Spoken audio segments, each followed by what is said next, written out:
If you've ever been cut from a team, I want to tell you a story about my own personal experience, something that I draw upon all the time to show you that what one coach or one person thinks of you doesn't determine who you actually are as a player. So when I think it was about 15 years old, I was trying out for a local team. It's a team that I've been on before, the top team in my area. I made that team probably the last 2 years. And a new coach came in and he selected all the same players except for me.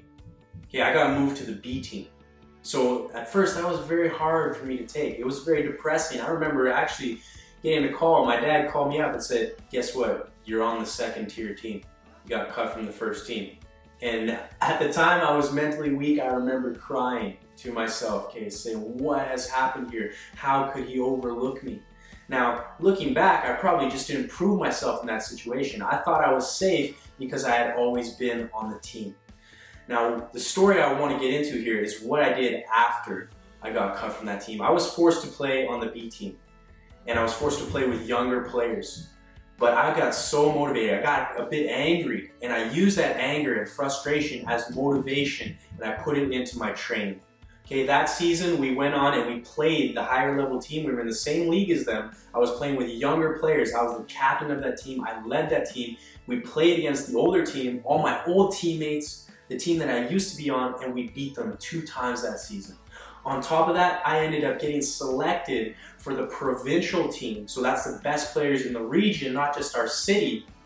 And none of the players on the first team got selected. So out of our city, only 3 players got selected, and I was one of those players, but I wasn't even selected for the best team in the city. So if you ever get cut from a team, if a coach ever thinks you're not good enough, how you choose to respond to that situation or that circumstance determines everything about you. That's where your real character comes up. Because guess what? Most players get cut from a team. Most players are told by a coach that they're not good enough, and that defines them for the rest of their career. They believe they're not good enough. They give up. They get discouraged. They lose motivation. They don't train as hard as they used to because now things are difficult and now everything is stacked against them.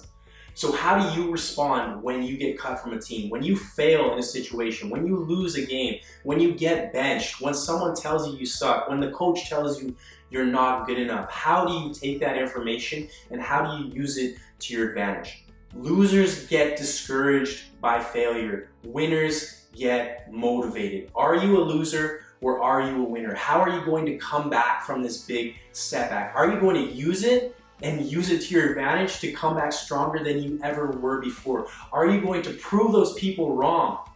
Or are you going to let that situation, that experience defeat you, diminish you, discourage you, and now you give up, now you don't try as hard, now you're not as confident? Okay, it's easy to motivate yourself, to push yourself, to talk to yourself positively when things are going good. But I always say this, how do you talk to yourself? How do you respond? How do you react?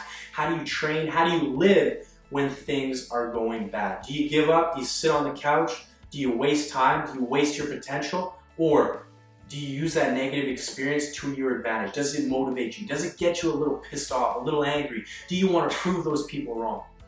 Okay, remember, losers get discouraged by failure. Winners get motivated.